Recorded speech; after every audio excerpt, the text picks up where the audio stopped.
Imagine claiming you are, like, completely fluent in French. Okay. But there's this massive catch. You can only actually speak the language if you are physically standing facing north. Right, which makes total sense. Yeah, exactly. The second you turn and face south, your vocabulary just completely vanishes. The grammar rules scramble in your head, and you suddenly can't even remember how to order a glass of water. It sounds entirely absurd when you put it like that. Right. It sounds like a joke. But in the world of elite music, that exact kind of, I guess you'd call it geographical bias, knowing how to navigate a song in one specific direction but being completely lost in another, that happens literally every single day. Yeah, it really is the great unspoken secret of musical proficiency. So many musicians are fluent facing north, so to speak, but the moment you change the underlying environment, the key signature, the illusion of their fluency just completely shatters. Welcome to the deep dive, by the way. Today we are exploring this highly structured framework.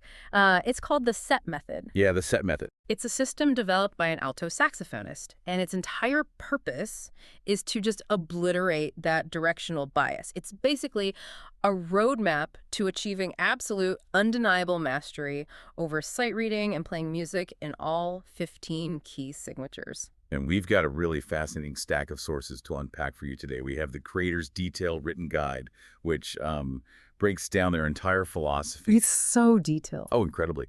We also have this comprehensive ASCII tree that maps out the whole progression curriculum. And crucially, we have visual proof. Yes, the picture. Yeah, an actual photograph of the creator's physical sheet music setup, showing exactly how this method, lives and breathes in the real world. So whether you're a musician or honestly just someone who wants to understand how to conquer an overwhelming amount of complex information, there's a lot to pull from this. Because before we dive into the actual mechanics of the set method, we really have to talk about the absolute behemoth of a goal that necessitated its creation in the first place. The author of this method didn't just want to, learn a few tunes on the weekends. Their primary target is memorizing the entirety of the Great American Songbook. Which is an incredibly ambitious target. I mean, the Great American Songbook isn't just a physical book you can go buy at a store. Right, it's a concept. Exactly. It's the foundational canon of 20th century jazz, pop, and show tunes. So we are talking about hundreds of intricately composed songs. And memorizing them doesn't just mean knowing the melody. It means internalizing this massive matrix of complex chord progressions that essentially form the DNA of modern Western music. And the creator realized that just playing a song from memory in its original key is, well, it's kind of just the illusion of competence. Yeah. To genuinely claim, a piece of music, they established these 3 brutal, non-negotiable requirements. Number 1, and this is the big one, you must be able to sight read the song in all 15 written key signatures. Wow. Yeah, that ranges from 0 sharps or flats all the way up to the terrifying 7 sharps, and then conversely, 7 flats.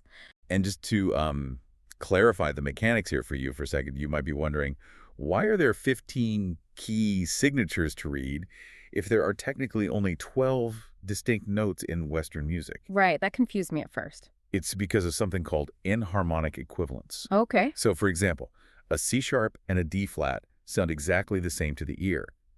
If you hit that key on a piano, it's the exact same piece of ivory. Oh, right. But on a piece of sheet music, a key signature of 7 sharps looks, functions, and demands a completely different set of cognitive rules than a key of 5 flats. You have to train your brain to read the exact same audio reality through 2 completely different visual languages. Which perfectly sets up their second requirement. You need to be able to play this song entirely by ear in all 12 of those audio keys. Right. And then the third requirement, the final layer of this whole architectural build, you should ideally have the song's lyrics and the underlying chord changes memorized across every single one of those keys. It establishes such a definitive, objective benchmark for knowledge.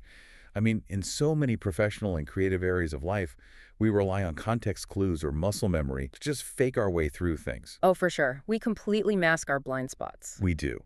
But the set method removes anywhere to hide.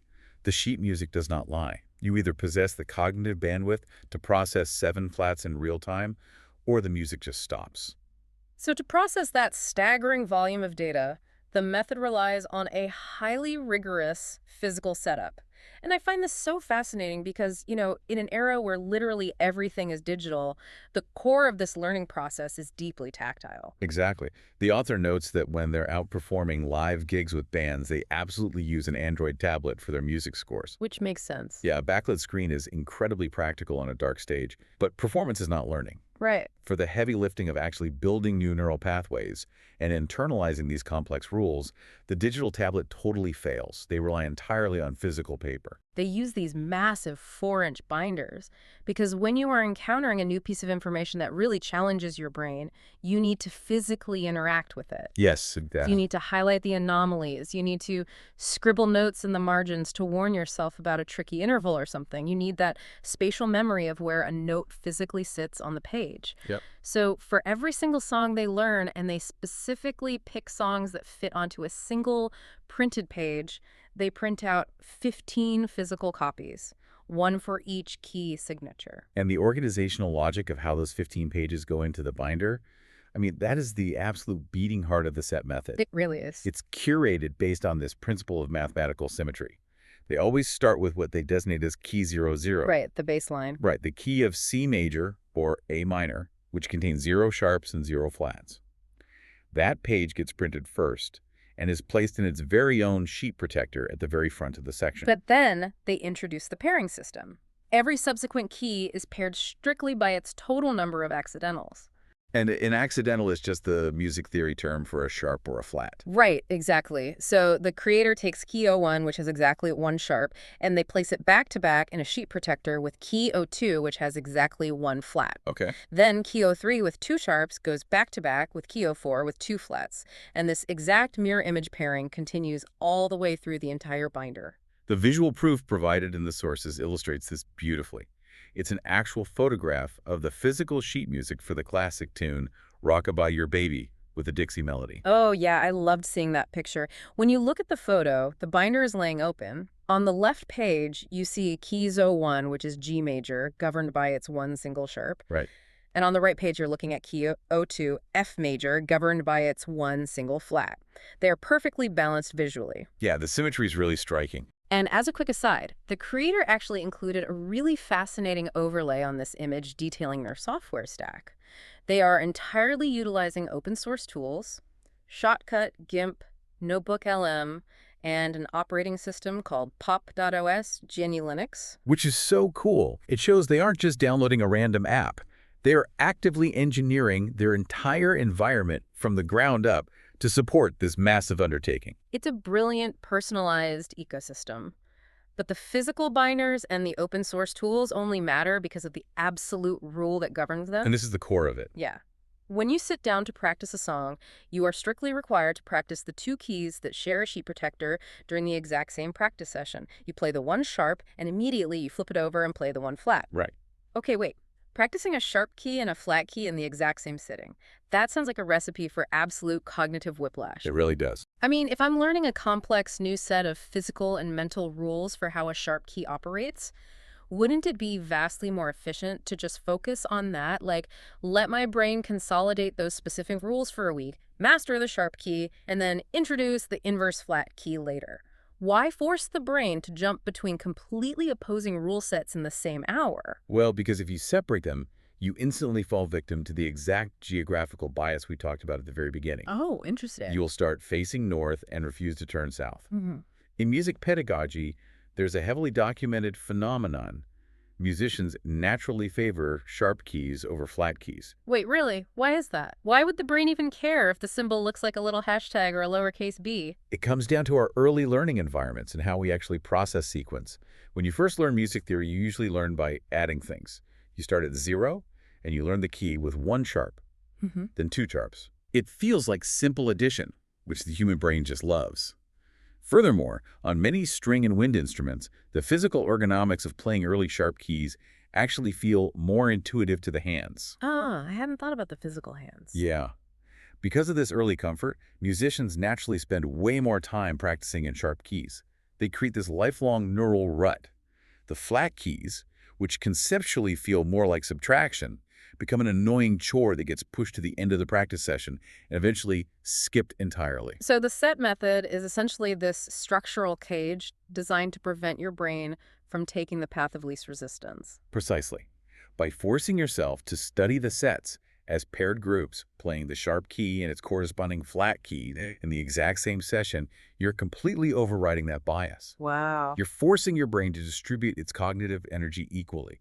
You're building a symmetrical technical foundation, literally signaling to your nervous system that these two opposite environments carry the exact same weight. So the binders are mathematically paired to prevent bias. I get that. But that still leaves the problem of scale.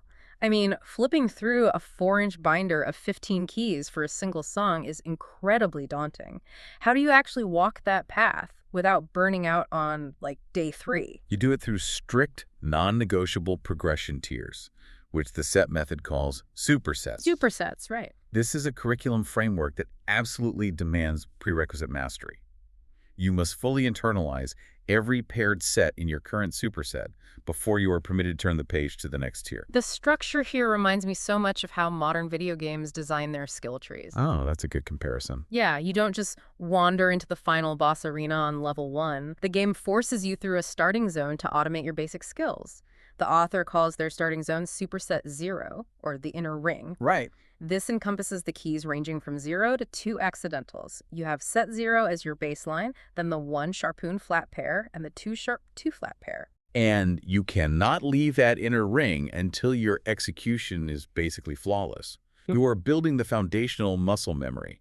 You're training your eyes to instantly recognize the visual cues of accidentals without having to actively, consciously decode them. Yeah, automating the basics. Exactly. Once that foundational layer is entirely automated, then you earn the right to advance to Superset 1, the middle ring, which covers the keys with 3, 4, and 5 accidentals. And this is where the cognitive load starts getting really heavy. It's the mid-game content. You have to grind through these denser visual environments because everything in the middle ring is just preparation for the final boss. Yes.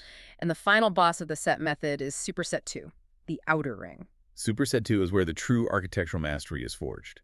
This tier focuses exclusively on the 6 and 7 accidental keys. The scary ones. The very scary ones. These are the enharmonic keys we mentioned earlier, where every single note on the page is fundamentally altered by a sharp or a flat. The sheer density of visual information on the sheet music is just overwhelming to a normal reader. Which is exactly why the video game skill tree analogy works so perfectly here. If you tried to jump straight to 7 sharps, your conscious brain would just short-circuit trying to process the baseline rules of the instrument while simultaneously decoding a total blizzard of sharps. It would completely crash. Yeah. Yeah. The strict progression of the supersets ensures that by the time you reach the outer ring, your basic reading mechanics are completely automated. Your conscious brain is now free to only deal with the extreme anomalies of the 7 accidental keys. It's an incredibly efficient use of cognitive bandwidth. And if we look at the underlying mechanism of why this specific progression works, it's not just arbitrary grouping. Oh, okay. By moving outwardly through these paired rings, the author is physically mapping the circle of fifths onto their daily habit. Oh, we should probably unpack that because the circle of fifths sounds like a mystical cult, but it's actually just physics, right? Yeah, it's not a cult. It is the mathematical map of harmonic gravity in Western music. Harmonic gravity, I like that. If you play a C, acoustic physics dictate that the most natural place for that sound to resolve is a fifth away, to a G. The circle of fifths charts these relationships. Moving clockwise around the circle adds sharps. Moving counterclockwise adds flats. Okay, I'm with you. So by pairing opposite sides of this mathematical circle in every single practice session, the author isn't just memorizing random notes, they are forcing their brain to process the exact same harmonic gravity from opposing directions. They are internalizing the physics of the music. Okay, so the system is a masterpiece of cognitive engineering. I totally see that. But here's the glaring bottleneck I can't stop thinking about. No single human being has the time to manually transpose hundreds of complex jazz standards into 15 different keys to actually fill those physical binders. Right. The entire set method completely collapses without a massive, reliable, raw data pipeline. Where on earth do you get the music? You're right. Starting from scratch would require several lifetimes of just pure data entry. The method survives because it plugs into the power of decentralized digital communities. The raw material comes from MuseScore.com, and specifically, it relies on the staggering output of a single contributor, a gentleman named Dick Schmidt. Yes. The sources describe Mr. Schmidt as an absolute machine, which frankly feels like an understatement. Truly. He has meticulously transcribed and uploaded well over 3,000 scores to the platform. Jazz standards, classical pieces, iconic movie scores. It's just an unbelievable repository of raw musical data. It perfectly illustrates how individual dedication can scale on the internet. The author simply bookmarks Dick Schmidt's repository. When they want to learn a new piece of the Great American Songbook, they download Schmidt's file, run it through their transposition process to generate the 15 distinct key signatures for the alto saxophone and print them out for the binders. So Dick Schmidt is mining the raw ore, and the set method is the refinery. I love that analogy, yes. So the pipeline is secure. We have the philosophy, the binders, the skill trees, and the raw data. But the ultimate question remains, what is the actual return on investment? Does submitting yourself to the grueling cognitive whiplash of a 4-inch binder actually make you a profoundly better musician? Or does it just make you really good at turning pages? Well, the author provides personal proof that the holistic leveling up is real. They play in a large community band, and since adopting this framework, they report that their sight reading ability didn't just improve, it fundamentally transformed. And it wasn't just isolated to reading the notes faster, right? It was a massive upgrade to their entire musical operating system. Yeah, exactly. Their rhythmic accuracy, their understanding of harmony and melody, their real-time control over dynamics and articulation, everything improved.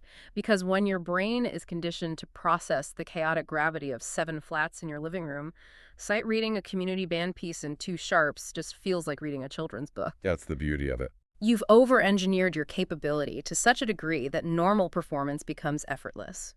But perhaps the most compelling part of this entire deep dive isn't even the method itself, but the catalyst that proved to the author that this grueling path was actually the right one. It's this amazing anecdote about the sheer visual weight of mastery. Yes. The McBride proof. I think about this constantly now. It's funny, we have this deep cultural obsession with the idea of innate talent, you know? Oh, absolutely. We look at elite performers and assume they're just a vessel. We assume the music or the skill just flows through them magically because they were simply born different. But the author had that illusion completely shattered by a random YouTube video. It was a video of a deep, nuanced conversation between 2 musical legends, the saxophonist David Sanborn and the virtuosic bassist Christian McBride. Yeah. But the author wasn't captivated by what they were saying. They were captivated by what was physically sitting in the background, behind Christian McBride. It was a massive bookshelf. And it wasn't filled with awards or like casual reading. It was packed end to end with massive, bulging music binders. Just countless binders. Countless huge binders looking exactly like the ones the author was trying to build. A literal wall of 4-inch binders. We constantly romanticize the outcome of mastery, but we conveniently ignore the unglamorous process required to achieve it. Exactly. Seeing that wall of binders behind Christian McBride is like breaking into an Olympic athlete's house and finding stacks of brutally detailed workout logs. It violently removes the magic. It really does. It strips away the myth of the gift and reveals the staggering volume of organized physical labor that the greats put in behind closed doors. The bookshelf did all the talking. It was visual confirmation that to play at a legendary level, you cannot rely on talent. You have to build a massive physical architecture of knowledge, literally page by page, key by key. It completely reframes how we should view our own daunting ambitions, don't you think?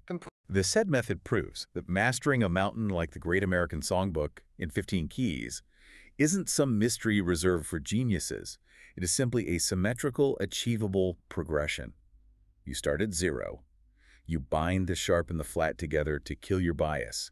You automate the inner ring. You grind through the middle. You face the outer ring. You just keep turning the pages. You just keep turning the pages. It's so empowering. But as we wrap up, it really makes you realize that the core insight here, this idea of identifying our cognitive biases and building structured cages to overcome them, that stretches way beyond the alto saxophone. It really does. We spent this entire time unpacking how the brain naturally gravitates towards sharp keys, the paths of least cognitive resistance. Hmm. It makes you wonder where else in our lives we are unknowingly building asymmetrical knowledge simply because it feels more comfortable. That is a fascinating thread to pull. How would you apply this set method to something totally unrelated to music?